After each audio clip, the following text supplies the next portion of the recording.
Hey, Casas Adobe's Pastor John here. And this week we have a story of two brothers. And one is very careful and the other is very careless.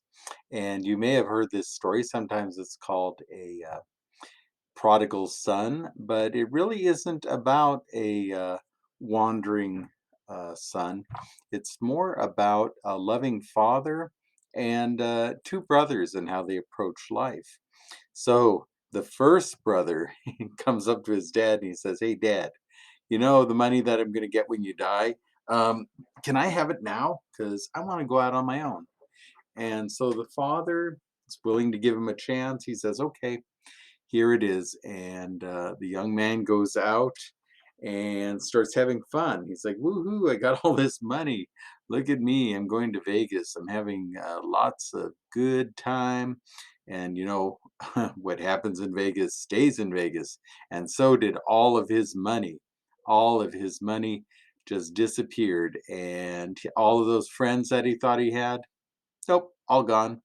And it got to the point where he was going through the garbage dumps, looking for food because he had no place to stay, no place to live. And he finally said to himself, how many even even the workers in my father's house do better than this. And here I am just going through garbage dumpsters. I have nothing. I'll just go back and apologize, and maybe my dad will hire me on to be one of his workers. And so he goes back and he's expecting his dad to chew him out and say, "Look, I told you, look how foolish you were, you just squandered everything." But he didn't. The father comes running out to meet him and he says, "You know what? Put new clothes on him and just deck him out. We need to have a big party." Because he hugs him and the son starts telling him, his apologies and like, "Dad, I really messed up." And the father says, "You know what? It doesn't matter." He said, "You were lost and now you've come back, and I am so, so happy. We're going to throw a big party for you, and we're going to get all the special food that we were saving, and we're going to have a big old party." While the party's going on, his brother, who was hanging around and helping the dad the whole time, he was very, very careful. And he stayed home. He did all the things that a good child should do for his dad. He did the chores. He contributed to the household. Supported his dad. He did everything that he was supposed to. And so, the he heard the sounds of a party and he comes in. He's like, "Hey, Dad, what's going on?" He's like, "Oh, your brother's back."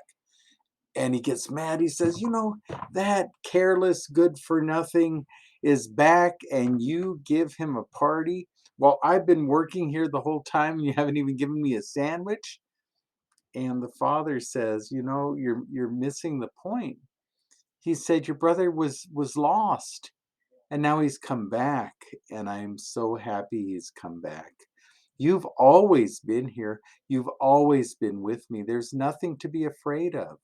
You're not going to lose anything. Anything that you wanted, you could have asked for, and I will still give it to you. But you don't understand. Your brother, my son, was lost and is found. It was like he was dead and he's come back." Oh, but that brother, the one who was very careful, couldn't put himself out there, and he just sat there angry, angry that his father was so generous and so welcoming that his brother had come back.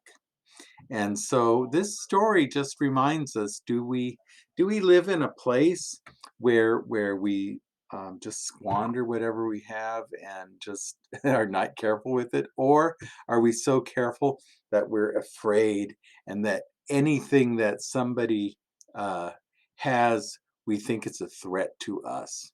It's a question of whether we live in scarcity, not enough, or if we live in abundance.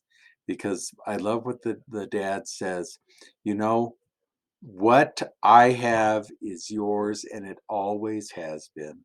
And that's what he's telling the brother. And the brother should live in that generosity, just as the generosity is being shown to his brother. But he can't do it. He can't do it.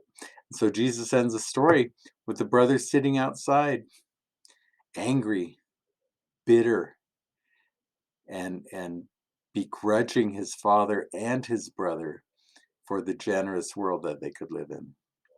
So we'll be talking about this in Sunday school and what it means to live in generosity and forgiveness, and not to live in fear and scarcity, but to be joyful about everything.